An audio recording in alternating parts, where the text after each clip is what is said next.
ہم جمعے کی نماز میں ایک آیت سنتے ہیں خطبے میں، ان اللہ یأمر بالعدل والاحسان وایتاء ذی القربی وینہی عن الفحشاء والمنکر والبغی یعظکم لعلکم تذکرون۔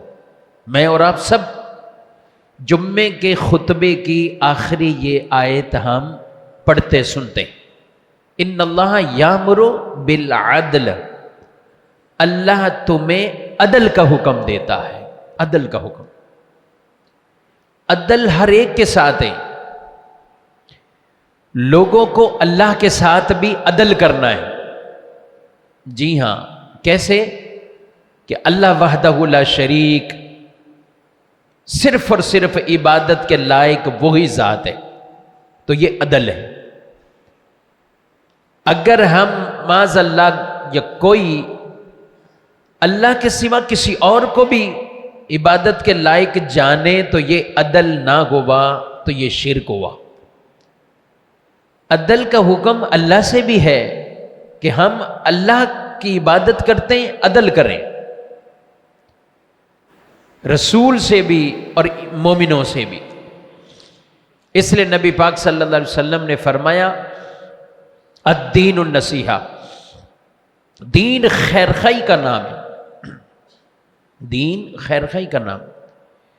پوچھا گیا کہ دین خیرخواہی کا نام کس کے ساتھ؟ فرمایا اللہ کے ساتھ، رسول کے ساتھ اور ایمان والوں کے ساتھ، لوگوں کے ساتھ۔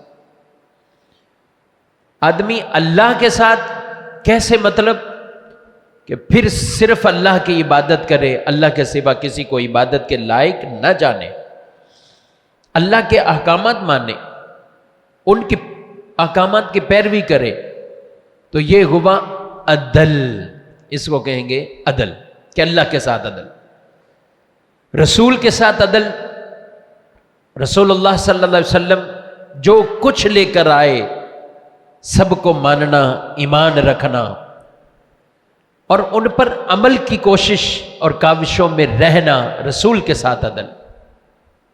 اور ایمان والوں کے ساتھ خیر خواہی، کبھی کسی کا نقصان نہ چاہے، کبھی کسی کا نقصان نہ چاہے، دل میں یہ تمنا ہی ہو کسی کا نقصان۔ یہ ایک مومن کی شان نہیں ہے کہ کوئی کسی کو تکلیف یا نقصان پہنچا کے خود خوش ہو رہا ہو، یہ نہیں مومن کی شان، یہ یاد رکھے۔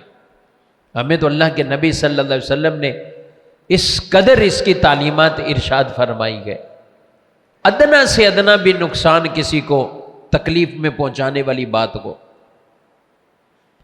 تو فرمایا الدین النصیحہ، دین نام ہی خیر خواہی کا ہے۔ اللہ نے جو منصب بھی دیے، دنیا میں عہدے بھی دیے، تو آدمی عدل بھی ہے، خیر خواہی بھی ہے۔